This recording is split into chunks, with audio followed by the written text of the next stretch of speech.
Aufbau rule 1s2, 2s2, 2p6, 3s2, 3p6, 4s2, 3d10, 4p6, 5s2, 4d10, 5p6, 6s2, 4f14, 5d10, 6p6, 7s2, 5f14, 6d10, 7p6. Okay, and then periodicity and periodic properties. Okay, so next part is the, tell me the next part. Atomic radius.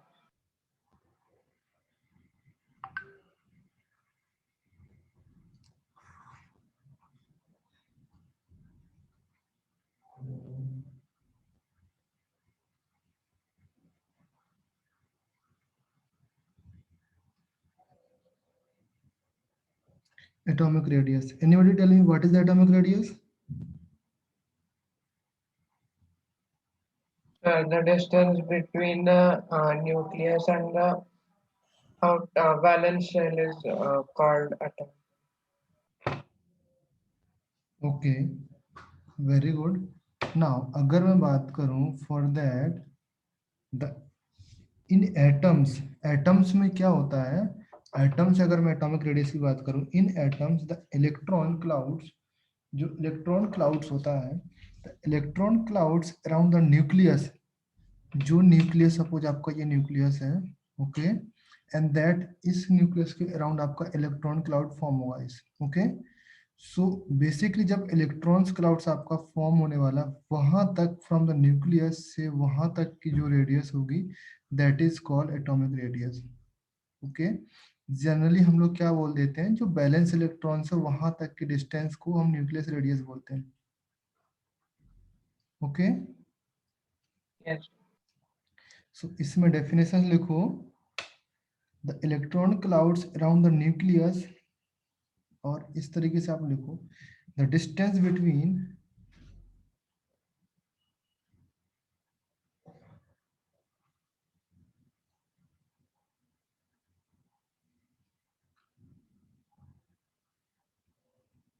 Centre of nuclei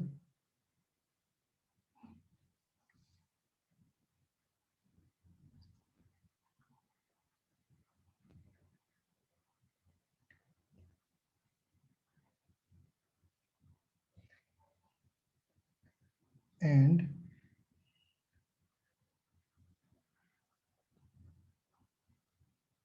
electron clouds, okay, of outermost energy shell, okay, energy levels, okay, is called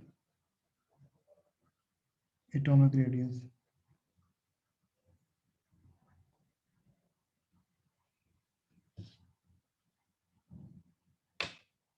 समझ में आया all of you? Okay, atomic radius आप directly इस तरीके से भी determine कर सकते हैं, जो sorry atomic radius can not be determined by directly, directly आप नहीं निकाल सकते हो, बिकॉज आप जो रेडियस निकाल रहे हैं that is from the distance between nucleus and the electron clouds. आपका इलेक्ट्रॉन क्लाउड सपोज इस तरीके से आपका इलेक्ट्रॉन्स क्लाउड बना रहेगा, ओके। तो जो भी आपका इलेक्ट्रॉन्स क्लाउड रहता है उसके मिडिल से हम लोग जो रेडियस लेते हैं that is the average parts, okay.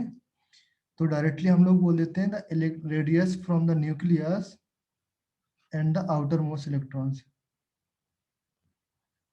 Okay, the distance between nucleus and outer most electrons, okay, that is atomic radius, okay.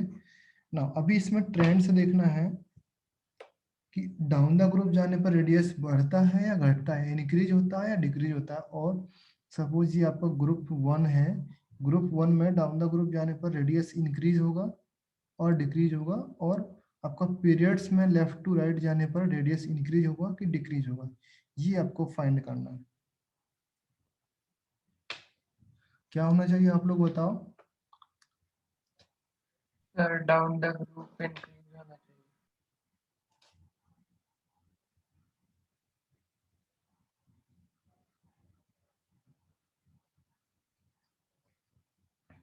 Okay, इसका यूनिट लिखो पहले, 1 angstrom is equal to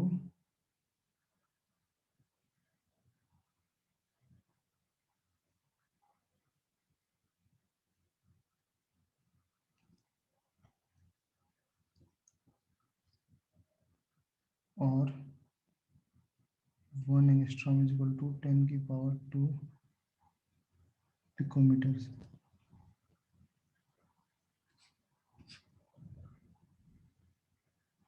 clear?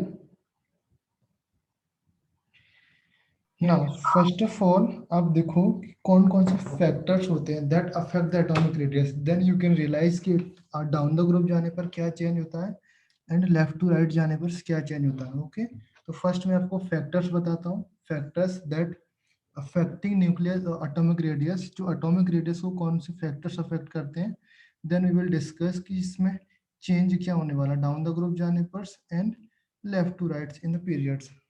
Okay, Yes.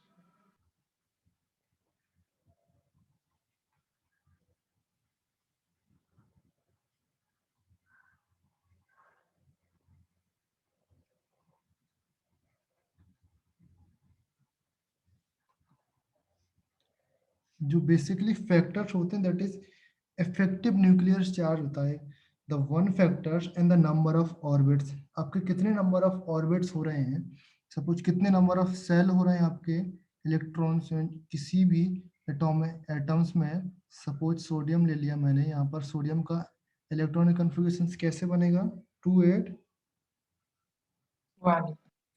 281। Okay, इसमें आपको number of orbits, number of orbit and effective nuclear charge, जो आपका nuclear charge nucleus के ऊपर कितना चार्ज होगा, वो इफेक्टिव न्यूक्लियर चार्ज वो फाइंड करना पड़ेगा, एंड देन इसके नंबर ऑफ ऑर्बिट्स, इन दो फैक्टर से बेसिकली डिपेंड करती है। Okay, so the effect of increase in the number of protons, जो नंबर ऑफ प्रोटॉन्स होते हैं आपके, अगर प्रोटॉन्स आपका इंक्रीज हुआ, सपोज कोई सा भी प्रोटॉन, जो आपका न्यूक्लियस होता है, न्यूक्लियस में क्या क्या होते हैं, ओनली प्रोटॉन्स एंड न्यूट्रॉन्स होते हैं। अगर आपका प्रोटॉन्स इंक्रीज हुआ दैट मीन्स आपका पॉजिटिव चार्ज इंक्रीज हुआ। समझ में आया ना? सो अगर आपका नंबर ऑफ प्रोटॉन्स इंक्रीज हुआ, प्रोटॉन्स में क्या होता है, पॉजिटिव चार्ज होता है, इलेक्ट्रॉन्स में आपका नेगेटिव चार्ज होता है, न्यूट्रॉन्स में आपका न्यूट्रल होता है, कोई चार्ज नहीं होता है। सो इन केस अगर आपका प्रोटॉन्स इंक्रीज हुआ दैट मीन्स उसके ऊपर जो इफेक्टिव चार्ज हुआ वो इंक्रीज हो रहा है, पॉजिटिव चार्ज इंक्रीज हो रहा है। हाँ.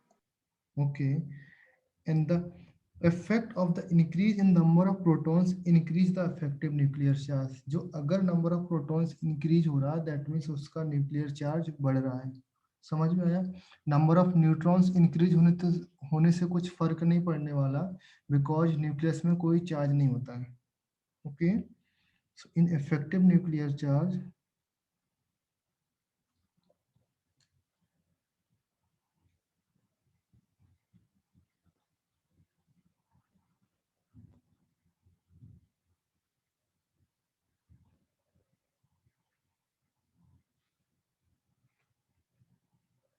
ओके, इसमें लिखो effect of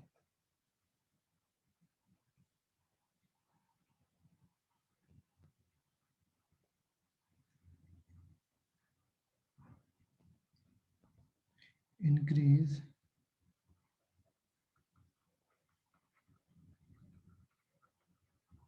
number of protons,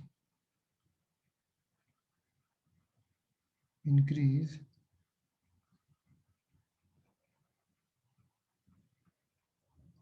effective nuclear charge।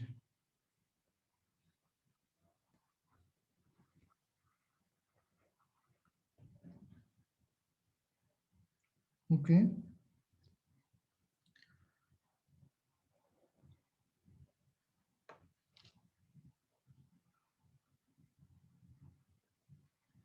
Now अभी आप देखो जो न्यूक्लियस चार्ज है आपके, सपोज ये आपका हो गया न्यूक्लियस, यहाँ पर पॉजिटिव चार्ज इंक्रीज हुआ, ओके, एंड लास्ट सेल में यहाँ पर भी कहीं इलेक्ट्रॉन्स होंगे, हाँ ओके, यहाँ पर भी इलेक्ट्रॉन्स हो सकते हैं, यहाँ पर भी, यहाँ पर कहीं इलेक्ट्रॉन्स होंगे, ओके। सो आपका पॉजिटिव चार्ज इंक्रीज हुआ, इसका मतलब जो इलेक्ट्रॉन्स होंगे, इलेक्ट्रॉन्स को अट्रैक्ट करने की पावर ज़्यादा इंक्रीज हुई। सो ये ज़्यादा से ज़्यादा इलेक्ट्रॉन अपने साइड अट्रैक्ट कर सकते हैं।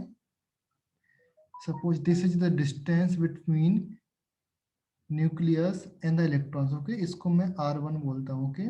ना अगर आपका पॉजिटिव चार्ज इंक्रीज हो रहा है, ओके, देन आपका नेगेटिव चार्ज को अट्रैक्ट करने की पावर ज़्यादा इंक्रीज हो गई, दैट मीन्स ये जो R1 है थोड़ा सा शॉर्ट हो जाएगा, बिकॉज इन दोनों में से एक दूसरे को अट्रैक्ट करेंगे, ये positive charge attract the electrons,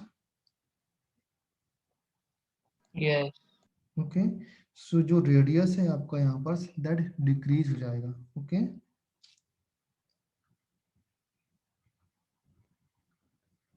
So we can see the result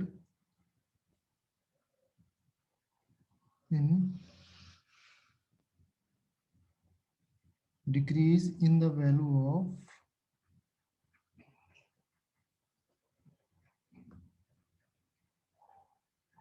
atomic radius। समझ में आया? रीजन्स क्या है इसका?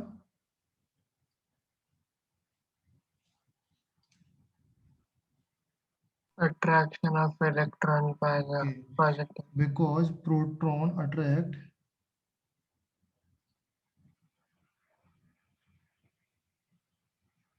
the electrons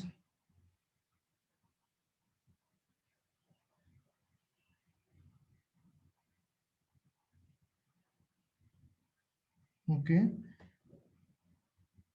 with attraction force या with greater force।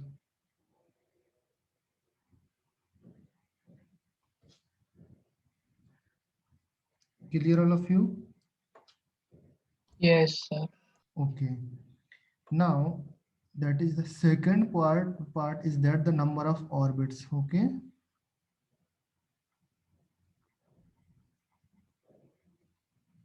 ना अभी मुझे बताओ, सपोज ये आपका न्यूक्लियस है, ओके, ये इसका फर्स्ट ऑर्बिट है, okay, this is the second orbit. तो सेकेंड ऑर्बिट से आपका रेडियस चेंज हुआ। अगर मैं बोलूँ ये इसका थर्ड ऑर्बिट है तो इसका रेडियस इंक्रीज हुआ ना। हाँ सो इसमें डायरेक्टली रिलेशन होता है दैट द अगर नंबर ऑफ ऑर्बिट्स आपके इंक्रीज हो रहे हैं दैट मीन्स आपका रेडियस है, एटॉमिक रेडियस इंक्रीज हो जाएगा, okay. So number of orbits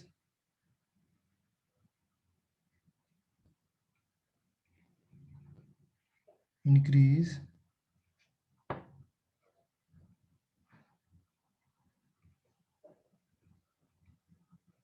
atomic radius increases।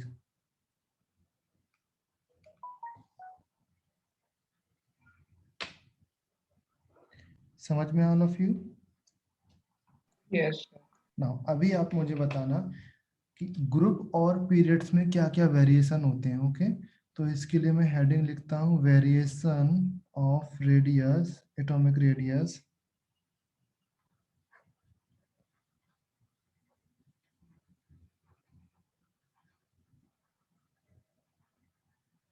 In periods and group.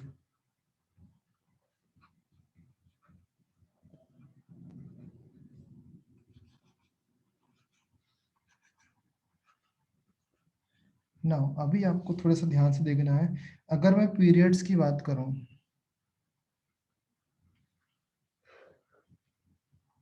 Okay, suppose let start from the sodium, okay, sodium 11, okay. ना यहाँ पर कितने नंबर इसका एटॉमिक इलेक्ट्रॉन कन्फिग्रेशन 2 8 1 यही बनता है ना। नेक्स्ट आपका बोलूं Mg, Mg बोलो ना, दैट मीन्स Mg 12 होगा आपका, 12 का इलेक्ट्रॉनिक कन्फिग्रेशन 2 8 2। इसमें नंबर ऑफ जो ऑर्बिट्स हैं आपके सेम है ना, यहाँ पर कितने नंबर ऑफ ऑर्बिट्स हैं, दैट इन 1 2 3, यहाँ पर भी 1 2 3, And ओके, सो पीरियड्स आपका लेफ्ट से राइट जाने पर आपके नंबर ऑफ ऑर्बिट्स तो आपके सेम रहते हैं। लेफ्ट से राइट जाने पर हाँ आपके नंबर ऑफ ऑर्बिट तो सेम रह रहे हैं ना। हाँ ना सेकेंड्स इसमें लिखो, एंड देन फाइल अगर पीरियड्स में आप डाउन इसका एटॉमिक नंबर इंक्रीज हो रहा है।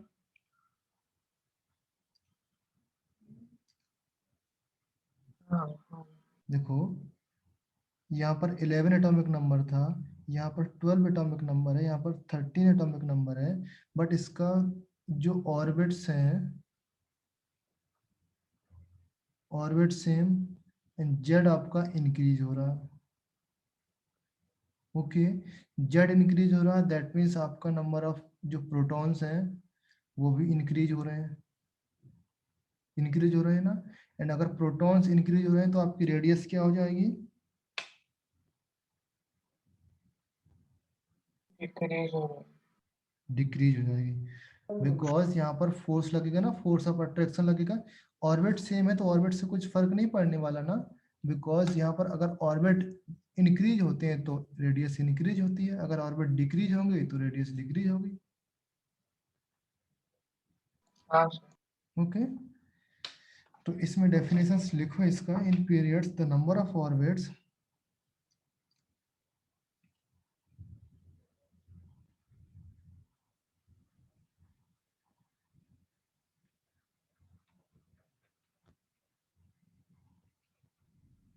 the number of orbits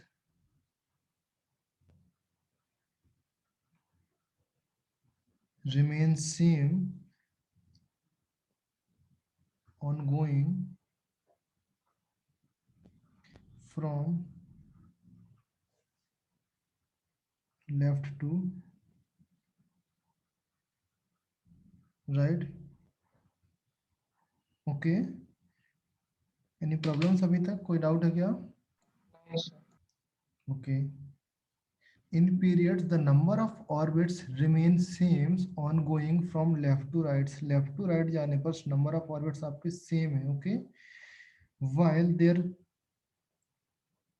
there is a unit increase in atomic mass, okay, and sorry atomic number,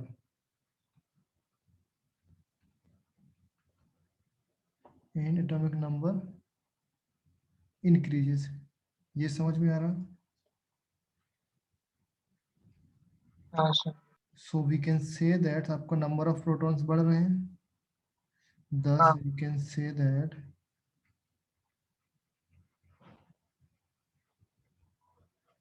number of protons increases।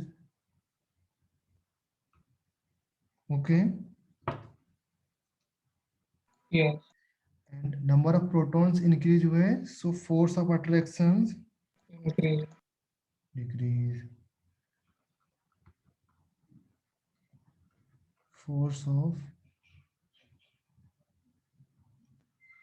attractions increase। ना force of attraction increase होगा, so आपका atomic radius decrease. hence atomic radius decreases।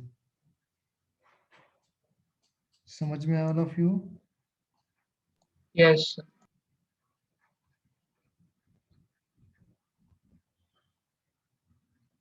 From left to rights. Okay,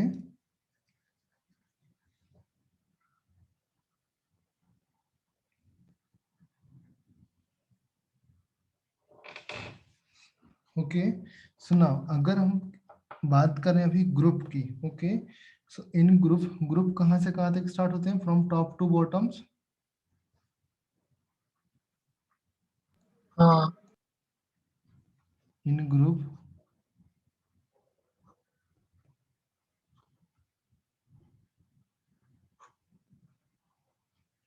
in group from top to bottoms. Okay, अगर आप top से bottom में जाओगे group में, then atomic radius क्या हो जाएगा? इंक्रीज होगी या डिक्रीज होगी? इंक्रीज हो। कैसे बताओ? Increase the number of step. Very good.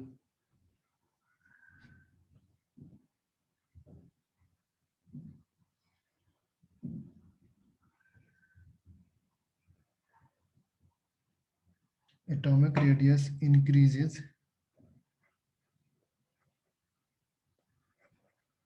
Due to, reason क्या लिखेंगे? Increase in number of rings. Very good. Increase in number of orbits. Okay. Yes. Okay. Next आपका आता है, the next part is ionic radius. Okay.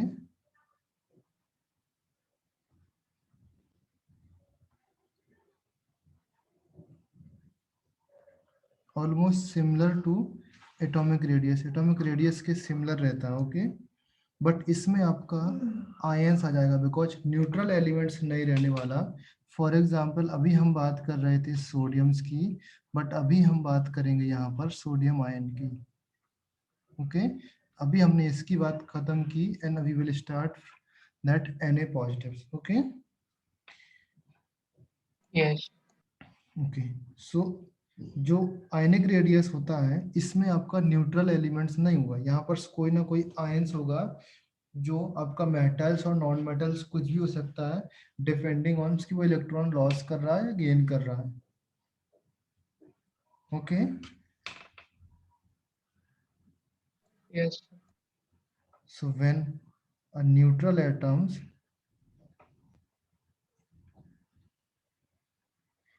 loss one or more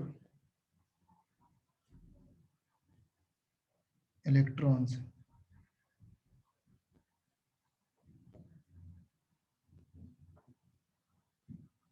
okay, that is called, क्या बोलेंगे इसको? Positive ions. Cation. Okay. Cations.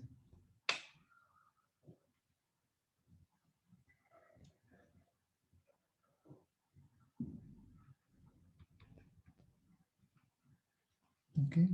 This is first parts. And ये कैसे form होगा? That forms bye, sodium है आपका, सोडियम से आपसे एक इलेक्ट्रॉन्स बाहर कर दिया, that means Na positive form होगा, N प्लस इलेक्ट्रॉन्स. क्लियर है? समझ में आया? Yes. ओके. एंड जो आपका आयनिक रेडियस है, एंड द आयनिक रेडियस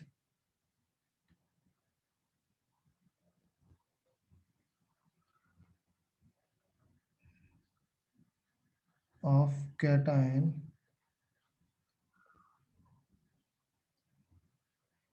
ये इंक्रीज हुआ होगा या डिक्रीज हुआ होगा?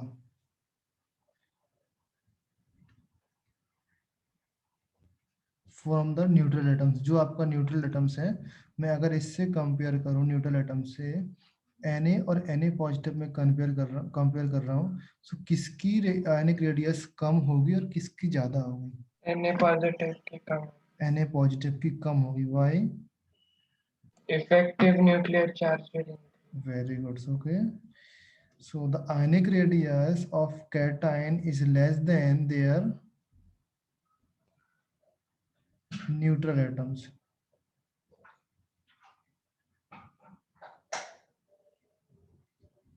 Clear?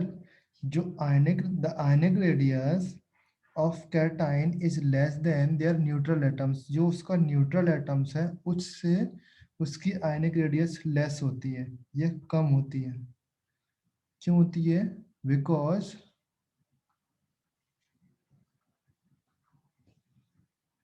cation has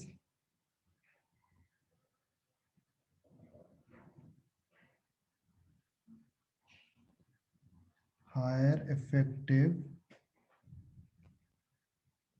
nuclear charge.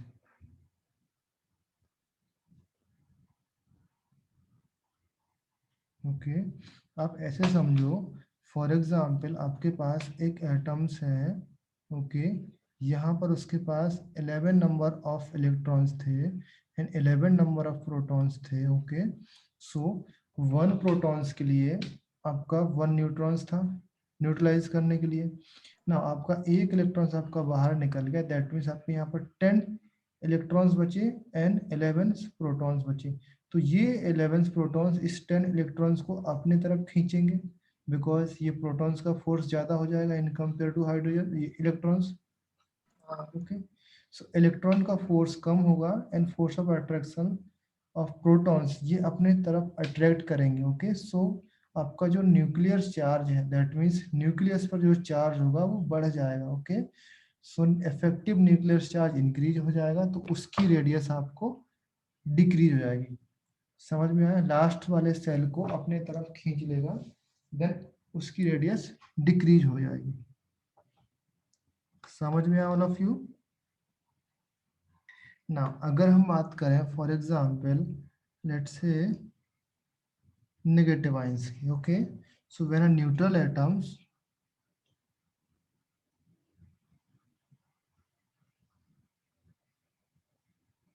gain one or more electrons,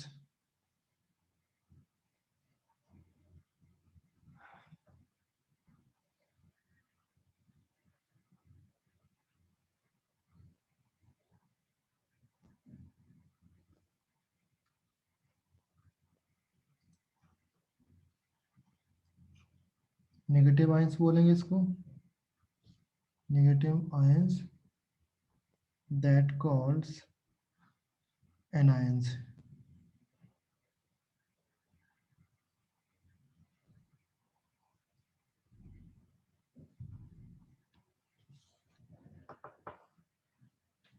समझ में आया?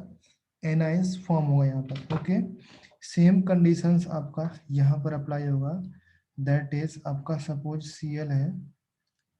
ओके, फॉर एग्जाम्पल Cl ने आपका एक इलेक्ट्रॉन्स एक्सेप्ट किया, that form Cl negative. Cl negative form करेगा। Is that clear to you? Now the radius of anions, radius of this anions and the radius of this atoms, किसका radius ज्यादा होगा, किसका radius कम होगा? Sir chlorine atom का radius कम होगा।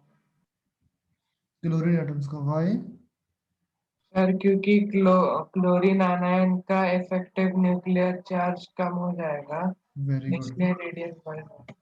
Okay, now अगर यहाँ पर देखूं फॉर एग्जांपल आपके पास Cl के पास 17 नंबर ऑफ इलेक्ट्रॉन्स थे। Okay, and that 17 number of electrons with utilise this much of electrons. Okay, इसके लास्ट सेल में कितने इलेक्ट्रॉन्स होते हैं? 7। ओके, सो 7 इलेक्ट्रॉन से आपका न्यूट्रलाइज कर रहे हैं। ओके, नाउ ला फिर आपका एक इलेक्ट्रॉन ये एक्सेप्ट करता है, दैट मीन्स यहाँ पर एक इलेक्ट्रॉन आ जाएगा बाहर से, दैट मीन्स तो यहाँ पर टोटल नंबर ऑफ 8 इलेक्ट्रॉन्स हो जाने वाले हैं। नाउ जब 8 इलेक्ट्रॉन्स हो जाएंगे तो इन 8 इलेक्ट्रॉन्स को यूटिलाइज करने के लिए आपका फोर्स जो न्यूक्लियर चार्ज है वो कम होगा, बिकॉज पहले वही सेम फोर्स आपका 7 इलेक्ट्रॉन्स के लिए अप्लाई हो रहा था, अभी वही सेम फोर्स आपका 8 इलेक्ट्रॉन्स के लिए अप्लाई हो जाएगा। तो जो पर इलेक्ट्रॉन्स आपका फोर्स है वो कम होगा, न्यूक्लियर चार्ज कम होगा यहाँ पर। Okay, so force of attraction भी कम हो जाएगा यहाँ पर, फोर्स ऑफ अट्रैक्शन कम होगा तो उसकी रेडियस बढ़ जाएगी। ओके, सो यहाँ पर रीजन लिख लो आप लोग, among the negative ions और above the जो Cl negatives हैं, among all the anions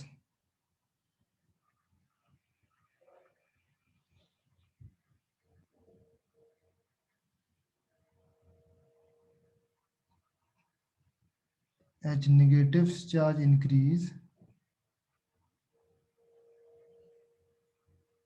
the effective nuclear charge decreases.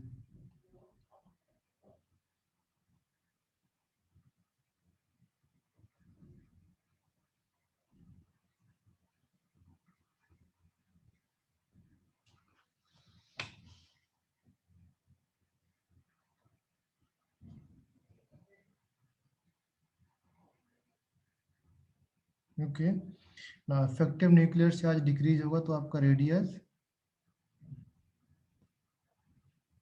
Increases. समझ में आया ना? सेम कॉन्सेप्ट अगर मैं आपसे पूछूं, आपको बताना है the radius of O2 double negatives versus O negatives, किसकी रेडियस ज्यादा होगी? O2 negative. क्लियर है ना? यस। सो इसका आंसर होगा O2 double negative is greater than the O single negative. समझ में आया? सो बेसिकली कंक्लूजन क्या निकला, दैट जो एनायंस होते हैं, एनायंस की रेडियस आपकी ज्यादा होती है। Anions has the more radius than atoms than cations.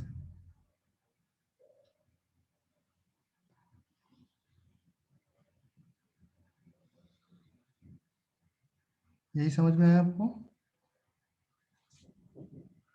हाँ। ना अभी आप एग्जाम्पल करो एक, for example that question solve करो। आपको ऑर्डर्स में लगाना है, डिक्रीजिंग और इंक्रीजिंग ऑर्डर में लगाओ। द एग्जाम्पल्स आर आपको गिवन है C4 negatives, N3,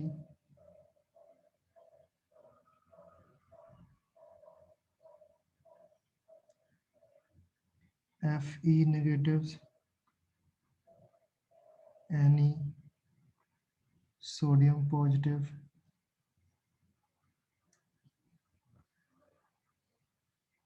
Mg positives,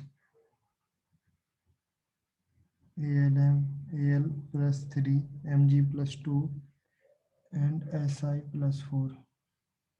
आपको इसको आयनिक रेडियस के ऑर्डर में आपको फॉर्म करना है और रेडियस के ऑर्डर में फॉर्म करना है। ओके, ऑल ऑफ यू इसको सॉल्व करो। इसका ऑर्डर बताओ मुझे। सर बताओ। ओके, रुक जाओ, सबको सॉल्व करने दो।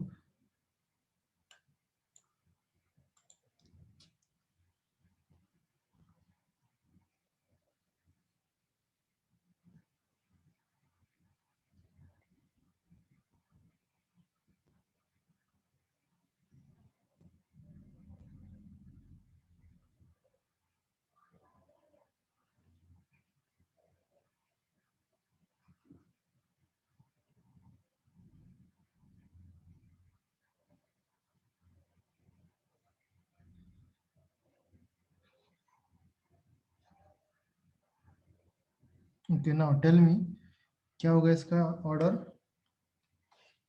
सर Si+4 का सबसे कम होगा। Si का सबसे कम होगा, देन फिर aluminium, magnesium, sodium, neon, fluorine, oxygen, nitrogen, carbon. Okay, so ये सही ऑर्डर लिखा ना, डिक्रीजिंग ऑर्डर। हाँ।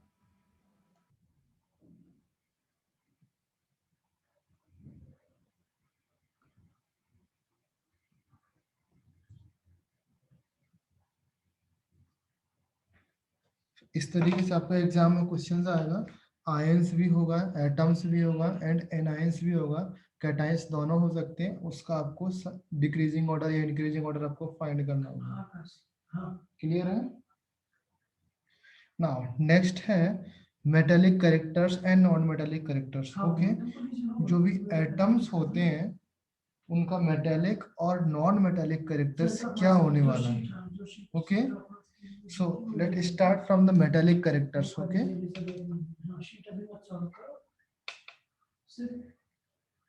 कोलिजन के क्वेश्चंस हैं तो सिर्फ वो वाले सेक्शन कर सकते हो कोलिजन के क्वेश्चन, या फिर कोलिजन के बुक में से कर सकते हो किसी। ओके, सो मेटेलिक कैरेक्टर्स में metals are characterized by their big size and their ability to lose of electrons। जो भी metals होती हैं वो all the metals electrons आराम से lose कर सकती हैं। समझ में आया? हाँ सर। बिकॉज एलिमेंट्स जो मेटल्स होंगी mostly first and seconds group में रखा गया उनको। ओके, एंड उनका साइज बहुत ज्यादा हो जाता है, एंड उनका जो लास्ट सेल का इलेक्ट्रॉन्स होता है that is very loosely connected with the nucleus और अटैच्ड विद न्यूक्लियस। जो लास्ट सेल का इलेक्ट्रॉन्स होगा उस पर उसके न्यूक्लियस का ज्यादा कंट्रोल नहीं होता है, सो वो आसानी से बाहर निकल जाता है। समझ में आया? सो इसमें फर्स्ट पॉइंट में लिखो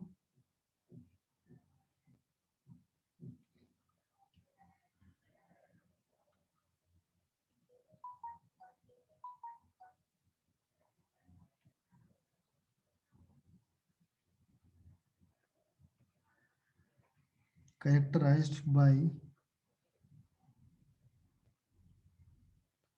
their big size.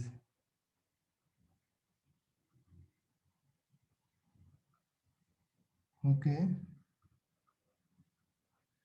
and their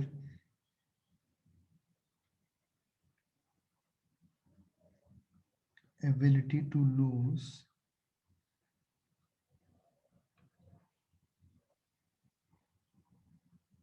electrons.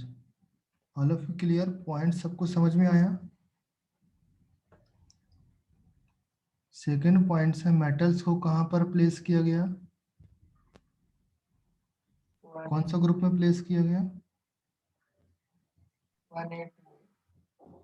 First A and second A. Okay, तो फर्स्ट ए एंड सेकेंड ए जो ग्रुप्स हैं that contains very big size elements. इस दोनों ग्रुप में बहुत ही बड़े साइज के एलिमेंट्स प्रेजेंट रहते हैं। ओके, एंड अगर आपका किसी भी एटम्स का अगर साइज बड़ा है दैट मीन्स हम क्या बोल सकते हैं उसका, वो मेटेलिक नेचर है उसमें। बिकॉज आपका अगर हम बोले period 1 and period 2 period 3, okay, now जो भी आपका साइज है यहाँ से लेफ्ट से राइट जाने पर साइज इंक्रीज हो रहा है कि डिक्रीज हो रहा है? बताओ मुझे। इसमें देखो from left to right size क्या होता है? Decreases. हम्म, Decreases. सो जो आपका साइज है यहाँ पर देखो,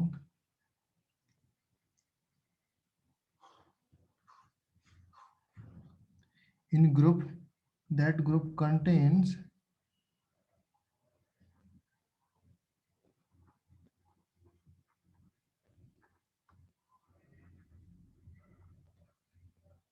big size elements. Okay,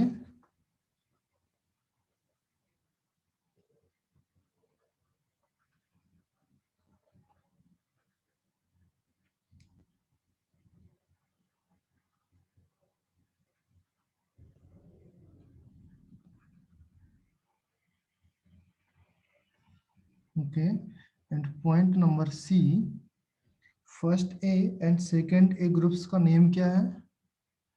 that calls alkali Alkali metals and alkaline earth. Alkali metals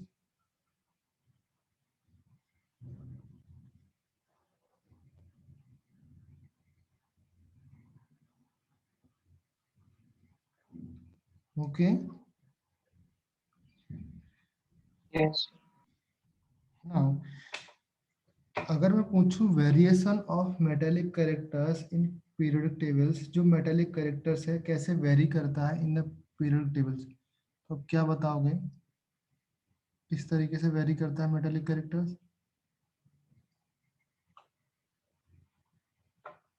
The metallic character decreases from left to right. Period. इसको हेडिंग लिख लो आप लोग। Okay, variation of metallic characters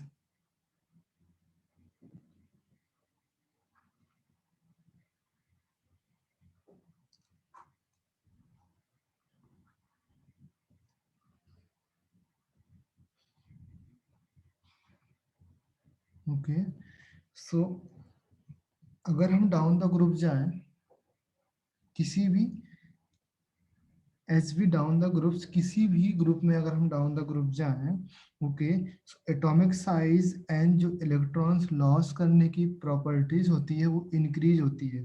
okay, जो उनकी atomic size that means atomic radius and electron loss करने की जो प्रॉपर्टीज होती है वो इंक्रीज होती है। देयरफॉर हम कह सकते हैं कि जो increase from the top to bottoms, okay, जो मेटेलिक कैरेक्टर्स है that increases from top to bottoms, okay.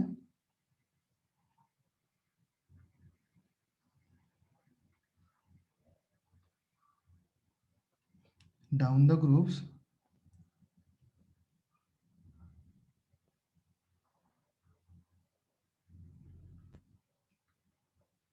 atomic size increases, okay, and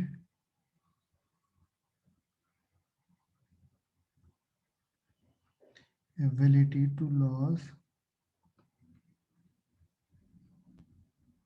electrons also increases, okay. So due to these two properties we can say that जो आपकी metallic properties है या metallic natures है down the group जाने पर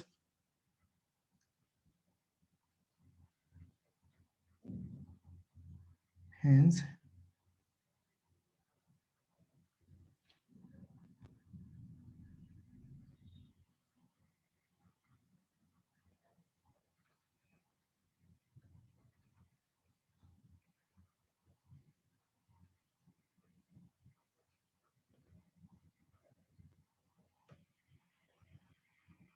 down the groups. Clear है, समझ में आया हाँ सर। ना? अगर मैं लेफ्ट से राइट जाऊं, मूव करूं,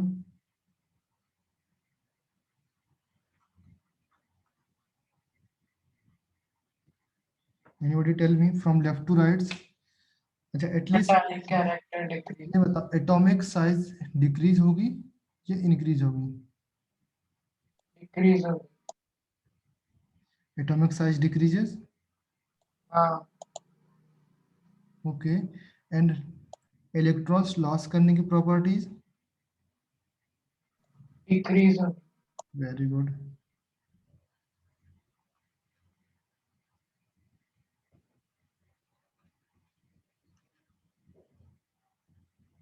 okay. So hence we can say that the metallic characters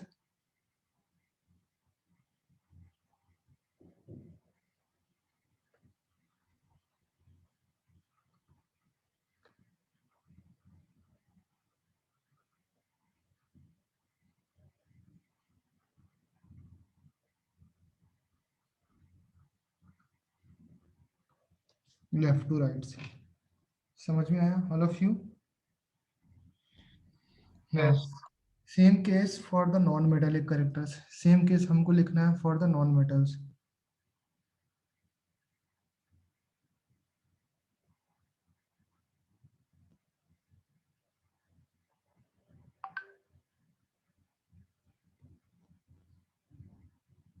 now tell me non metals को कहाँ कहाँ पर प्लेस किया गया है? फर्स्ट ऑफ ऑल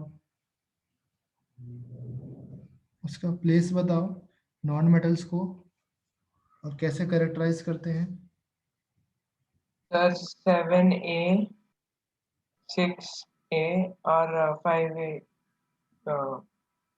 ग्रुप्स में प्लेस किया। ओके, फर्स्ट ऑफ ऑल जो नॉन मेटल्स होती हैं उनकी साइज बहुत छोटी होती है, ओके। नॉन मेटल्स की साइज छोटी होती है एंड द एबिलिटी, उनके पास एक एबिलिटी होती है to gain the electrons, okay, yes sir. Okay.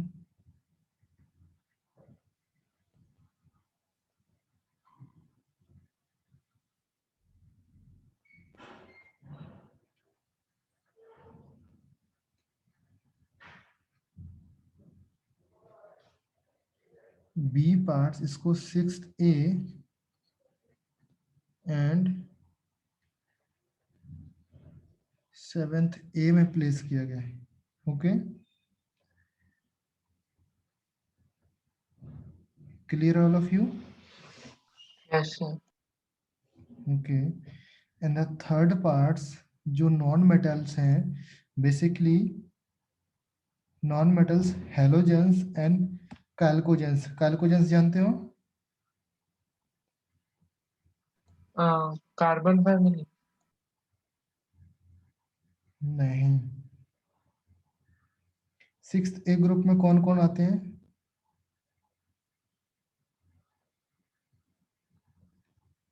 Oxygen family. उसी ग्रुप को बोलते हैं chalcogens. Okay. And 7th A group में कौन आता है?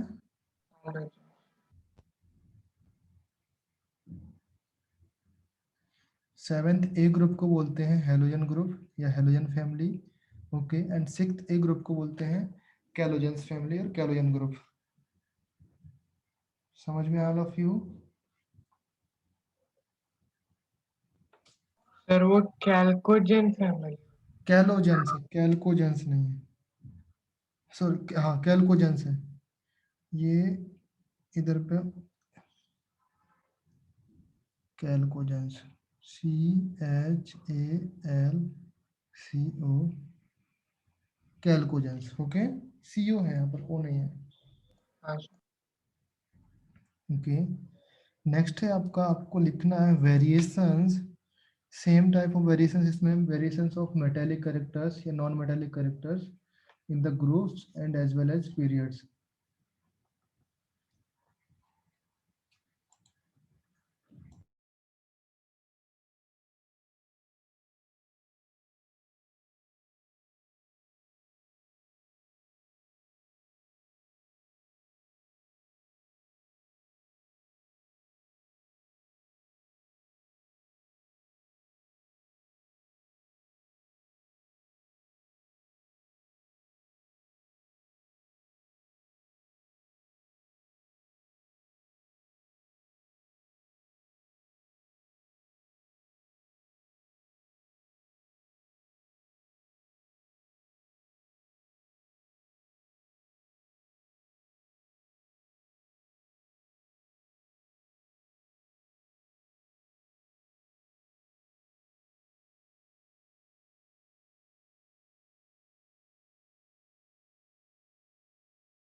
Yes, okay. So variation of non-metallic characters. Non-metallic characters में क्या हो गया? In the groups normally जो आपके metals, non metals, first of all आपका जो ग्रुप 5A ग्रुप है उसमें जान लो कि उसमें मेटल्स भी होती हैं, नॉन मेटल्स भी होती हैं, मेटलॉइड्स भी होती हैं। इसको आप नोट करके लिख लो। That is 5A group. Okay. 5A group में आने वाला है लाइक आपका nitrogens, phosphorus, arsenic, antimony and bismuth. Okay. Now इनमें अगर मैं बात करूं, that nitrogens and phosphorus are non metals. Okay. And these two हाँ sir. Parts metalloids.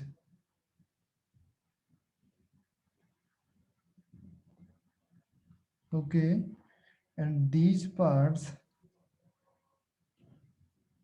this is metal। Clear all of you? ये आपका मेटल्स हैं, नॉन मेटल्स हैं। समझ में आना ऑल ऑफ यू? वैसे ऑक्सीजन फैमिली में भी टेलुरियम आता है। हाँ, ऑक्सीजन में भी लास्ट वाला आपका मेटल्स आता है। बट आपको इसमें 5th ग्रुप में ज्यादा इंपॉर्टेंट चीजें होती हैं, ये ज्यादा आपके एग्जाम में आते हैं। टेलरियम उसमें भी होता है। ऑल ऑफ यू मैंने आपको डिस्कस किया ना स्टार्टिंग में कौन कौन सा मेटल्स नॉन मेटल्स होगा। बस यहाँ पर रिमाइंडर करने के लिए बताया मैंने। समझ में आया ना? हाँ सर। ओके। सो अगर से मैं इस पीरियड्स की बात करूं, as we move top to down the size of atoms increase in the decrease of, यहाँ पर लिखो first points.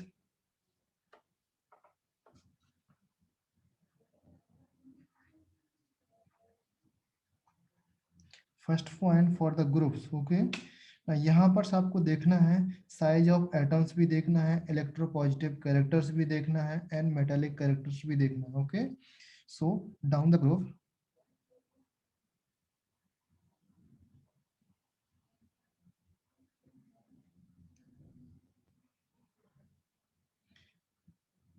as we move down the group, the size of atoms increase. Size of atoms, number one,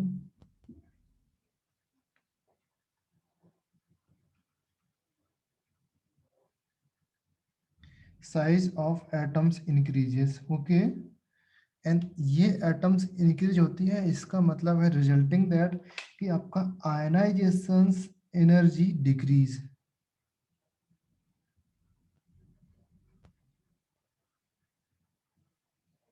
decrease in ionisation energy. Now आप लोग पूछ रहे हो sir ionization energy क्या चीज है? आयनाइजेशन एनर्जी वो चीज है दैट मीन्स किसी भी एटम्स को अगर उसके एटम से मुझे एक इलेक्ट्रॉन्स निकालना है तो उस इलेक्ट्रॉन्स निकालने के लिए जितने भी एनर्जी की आवश्यकता होगी या जितनी एनर्जी की रिक्वायर होगा, that energy is called ionisation energy. समझ में आया वाला क्यों? यस एक इलेक्ट्रॉन्स की बात कर रहा हूं मैं। ओके, जब आप सेकंड इलेक्ट्रॉन से निकालेंगे, दूसरा इलेक्ट्रॉन से निकालेंगे, तब उसके लिए और ज्यादा आयनाइजेशन एनर्जी की जरूरत पड़ेगी। ओके, सो अगर मैंने बोला कि अगर साइज इंक्रीज हो रही है दैट मीन्स कि अगर सोडियम है, सोडियम के नीचे जाने पर सबसे नीचे सीजियम होता है। सीजियम, अगर सीजियम से मैं एक इलेक्ट्रॉन निकालूं यहाँ से, तो वो इलेक्ट्रॉन्स आसानी से निकल जाएगा, बिकॉज अगर ऐसे मानो ये कोई एलिमेंट है आपका सीजियम का। ओके, एंड ये एलिमेंट है आपका सोडियम का। सोडियम का जो जो थर्ड सेल में आता है ना लास्ट इलेक्ट्रॉन 2 8 1, थर्ड सेल में आएगा, तो 1 2 3 यहाँ पर होगा लास्ट इलेक्ट्रॉन सोडियम का। आप इमेजिन कर पा रहे हो कि नहीं कर पा रहे हो?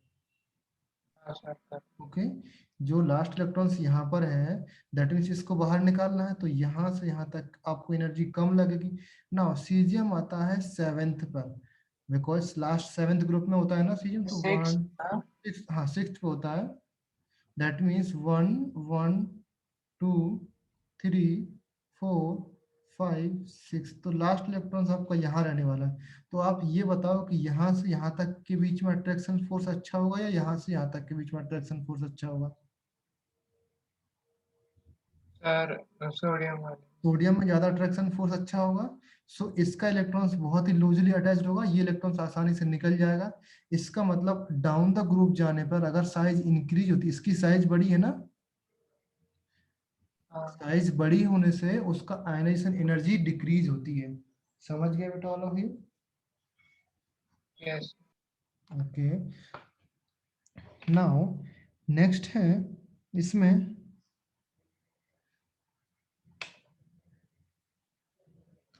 so we can say that thus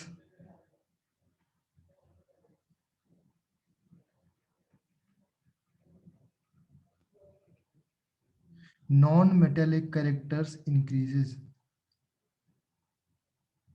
increase होगा डिक्रीज होगा? डिक्रीजेस।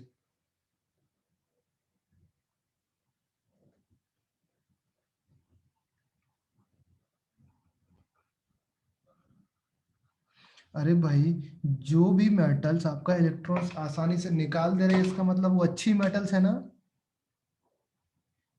जो भी हाँ मेटल, सो अगर इससे इलेक्ट्रॉन्स आसानी से निकल जा रहा है, लूजली अटैच्ड है, और वी कैन से दैट आपकी जो इलेक्ट्रॉन्स लूज करने की द एबिलिटी,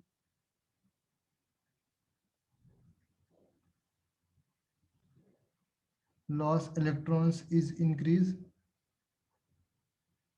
इंक्रीज होगा। इसका मतलब मेटेलिक कैरेक्टर्स बढ़ेगा ना, तो मेटेलिक कैरेक्टर्स बढ़ेगा तो non metallic characters automatically zero हो रहा है, घट रहा है। समझ में आया आपको? क्लियर हुआ?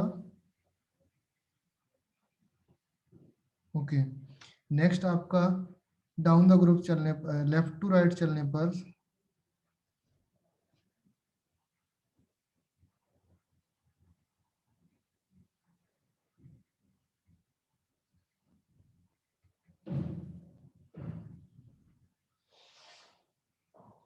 एनी टेल मी पीरियड्स में क्या होता है? The size of atoms, size of atoms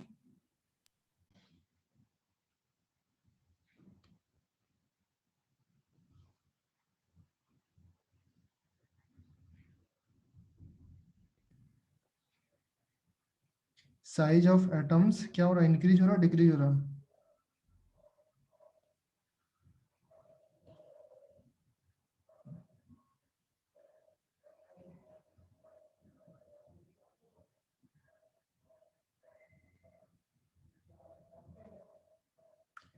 जब ये डिक्रीज हो रहा है इसका मतलब मेटालिक कैरेक्टर्स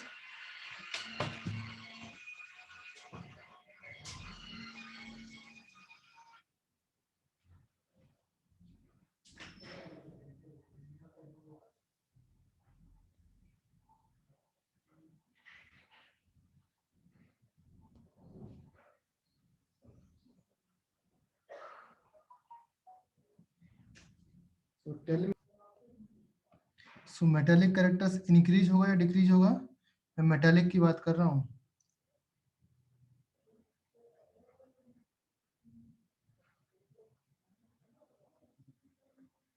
डिक्रीज होगा। डिक्रीज होगा, okay. And metallic character decrease होगा, दैट मीन्स क्या बोल सकते हैं हम लोग?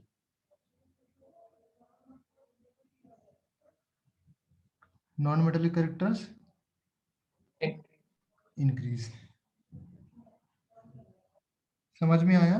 बिकॉज ये दोनों जस्ट अपोजिट होता है, यहाँ पर साइज उसका बढ़ता भी है एंड यहाँ पर इलेक्ट्रॉन्स का जो इलेक्ट्रॉन्स लॉस करने की प्रॉपर्टी यहाँ पर डिक्रीज हो रही है ना, इलेक्ट्रॉन्स लॉस नहीं, इलेक्ट्रॉन्स गेन करने की प्रॉपर्टीज बढ़ती है यहाँ पर, इलेक्ट्रॉन्स गेन करने की प्रॉपर्टीज बढ़ती है। समझ में all of you? Yes. Okay, so now अभी यहाँ पर से आपका चैप्टर्स ओवर हो गया, बेसिकली यहीं तक था। अभी कुछ कीवर्ड्स रह गए हैं कि कौन कौन से मेटल्स आपके लिए, मोस्टली चैप्टर्स यहाँ पर खत्म हो चुका। नाउ कुछ पॉइंट्स हैं, पॉइंट्स में आपको लेक्चर्स के बाद में आपको बता दूंगा। उसमें ये लिखना है कि ऑक्टेट रूल्स को हम क्या बोलते हैं? न्यूलैंड्स रूल भी बोलते हैं, ओके। एंड अगर मैं बोलूँ the godfathers of periodic tables तो किसको बोलते हैं? मेंडलीव को बोलते हैं। अगर मैं बोलूँ लिक्विड मेटल्स कौन सी है या लिक्विड नॉन मेटल्स कौन सी है, तो वो आपके कीवर्ड्स पॉइंट्स है, मैं सारे अटैच कर दूंगा इसमें, उसको आप लोग बाद में देख लेना। समझ में आया? यस। एंड हार्डेस्ट मेटल्स कौन सी है? सबसे हार्डेस्ट मेटल कौन सी है? सबसे लाइटेस्ट मेटल्स कौन सी है? सबसे हैवीएस्ट मेटल कौन सी है? इनर्ट गैस हाउ मेनी है? कितनी इनर्ट गैस है? Okay. And most reactive solids, most reactive metals, ये सारे कीवर्ड्स हैं, ओके, जो आपके एग्जाम में डायरेक्टली पूछे जाते हैं क्वेश्चंस, ओके। तो वो 30-35 क्वेश्चंस या कीवर्ड्स हैं, वो मैं अटैच कर दूंगा, उसके बाद आप लोग देख लेना, ओके। सुनना, आपका चैप्टर्स जो है मेंडलीव पीरियड टेबल्स और पीरियड क्लासिफिकेशन वो ओवर हो चुका है, क्लियर है? So is there any doubts for today's lectures? किसी को कोई प्रॉब्लम्स है क्या? No sir. ओके, अगर कोई प्रॉब्लम्स है आप लोग बाद में मुझे बता सकते हो ये प्रॉब्लम्स है। एंड आफ्टर द दैट मैं क्लास में आपका ये पॉइंट्स भी अटैच कर दूंगा, जो कुछ अच्छे पॉइंट्स हैं उसको आपको प्रॉपर से स्टडी करना, अदरवाइज प्रॉब्लम हो जाएगा आपके लिए, ओके। क्लियर है? समझ में आया all of you? So bye everyone, we will stop here.